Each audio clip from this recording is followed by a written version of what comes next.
All right, folks, we have a great guest with us. He's part of the great ABC show, Rookie Blue, and it is headed into its fifth season. So for those of you that are not watching this, you got a lot of catching up to do. Great, great show. Ben Bass, how are you, my friend? I'm very good, Brandon. How are you doing? Oh, I'm excited for you, man. Fifth season. This is incredible. Time went by fast on this, man. Yeah, actually it did. We started in 2009, and here we are, 2004, and we're doing 22 episodes, and it's been a great run. It's awesome. So tell everybody a little bit about the show. You play the rogue cop, so it's kind of an interesting dynamic for you as well. Yeah, well, he's gone through a lot of changes since the first season, and his relationship with essentially in and out of a relationship with the love of his life is kind of the focal point of the story for him, and how it has transformed him from, as you say, a road cop into an aspiring family man, but also, just changed him personally. And that's, for me, the most interesting part of playing the character, is how he's gone on this transformational journey. And it's a great romance between the two of them. It's a modern day Romeo and Juliet, but with obstacles that are internal as opposed to external. It definitely is a great backdrop to the story, folks. It's not the typical cop drama, and you sort of get a lot more of this meat that's there, and a lot more of this interesting backstory, which I think is, to me, more appealing. But it is a great show. Fifth season. It's going along really, really well. And, Ben, what has been, the most rewarding part of being on something like this? Well, it's a terrific cast, and we've got great directors that come in, and the stories have been, the stories have been great, and we've covered a lot of ground. So for me, I guess the most enjoyable is playing a kind of rough and tumble guy. I don't know. I used to play Dungeons and Dragons as a kid, and there was a category named called chaotic good, which would mean that you'd break the rules to do the right thing. My wife is laughing. We may never let you live this interview down now, Ben. Yeah, you realize that, right? He may want to start over, folks. We're not letting him.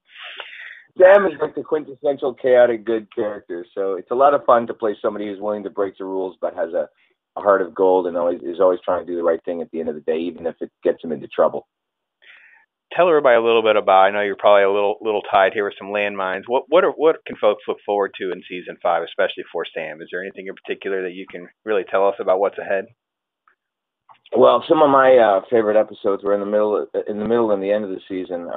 One of them is where a major figure from Sam's past comes into his life and almost kind of blows the whole thing with the whole potential relationship with Andy apart, and really creates a major challenge for them to overcome.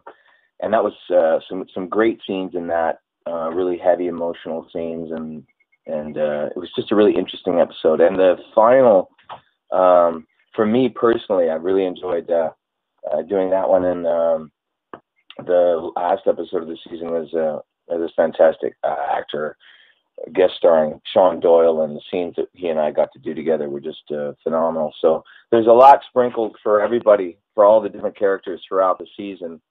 And so far, it actually aired a little earlier in Canada, and the fans have been just loving it up there. So I'm hoping that the fans in here down in the U.S. will love it more than ever.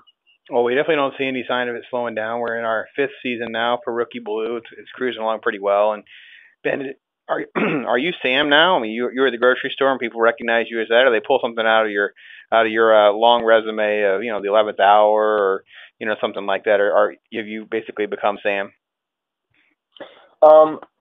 People stop you.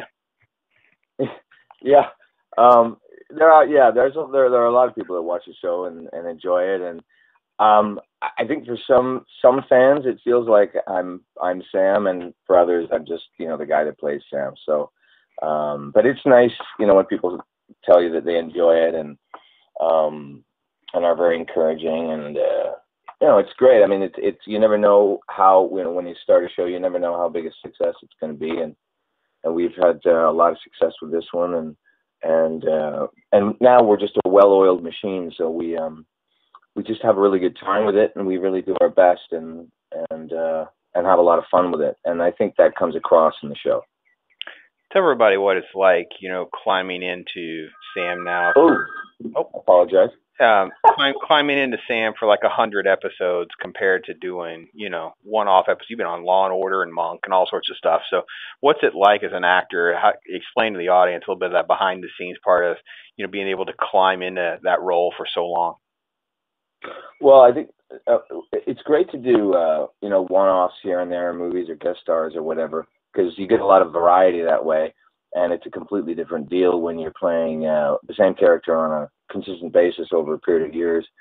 So what's interesting about it is to try to find the growth in the character, which is usually also a part of it's definitely a part of the writer's job.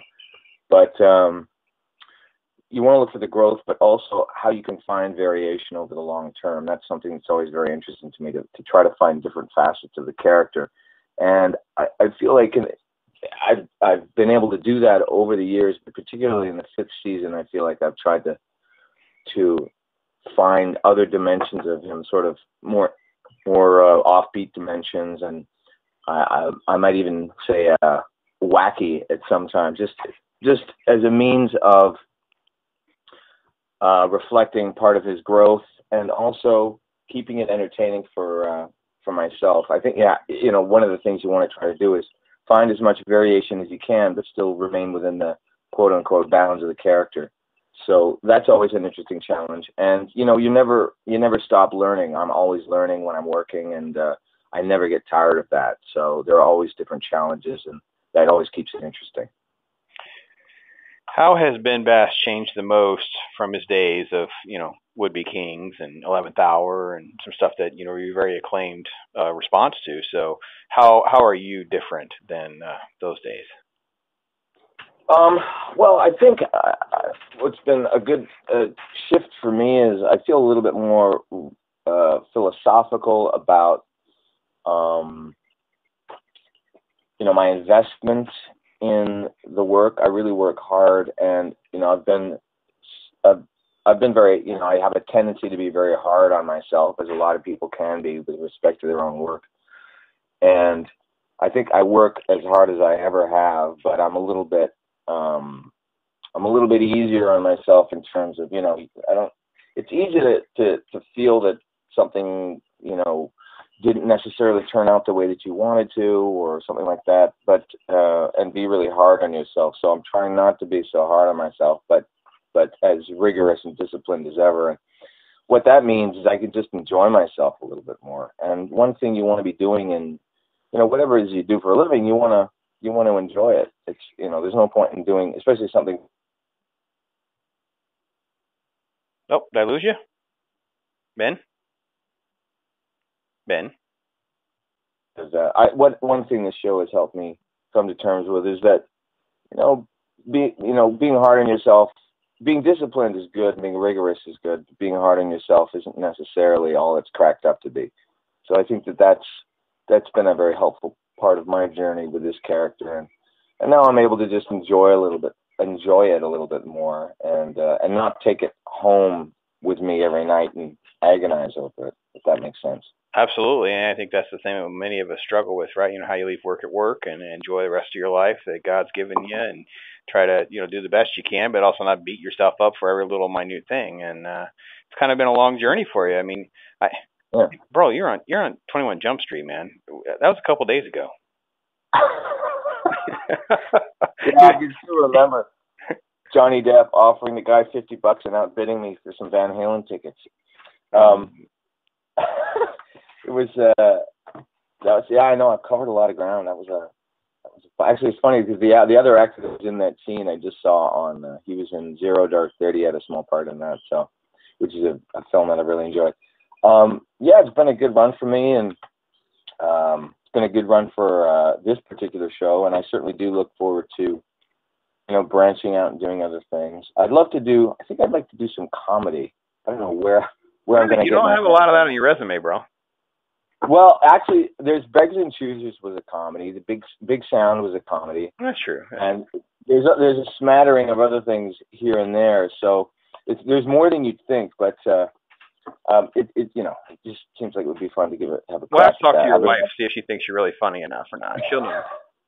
Well, she's probably the worst person to ask, because you can always make your partner laugh. So that's always the best thing. So that's true. It's good. It's good. So, folks, if you're not plugged in, you need to get to, because Rookie Blue comes back this week, Thursday night, 9 p.m. Eastern Standard Time. That's June 19th. It's on ABC.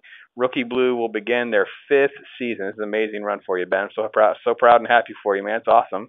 And like I said, I feel like a brotherhood and kinship. 21 Jump Street's always going to be special in my heart, and there you are. It's something special. So, thanks, brother. Well, I appreciate it. It's definitely really good stuff. And Sam is a really, really fun character with a lot of different dimensions and dynamics. I know that Ben's really enjoyed playing that, and I think you will really enjoy watching this show. And get plugged in. It's a great show. So, Ben, thanks again for fitting us into your busy schedule, and I wish you the best. Thank you, Brandon. You too. I really appreciate it. Have a great one. All right, you take care. Bye-bye.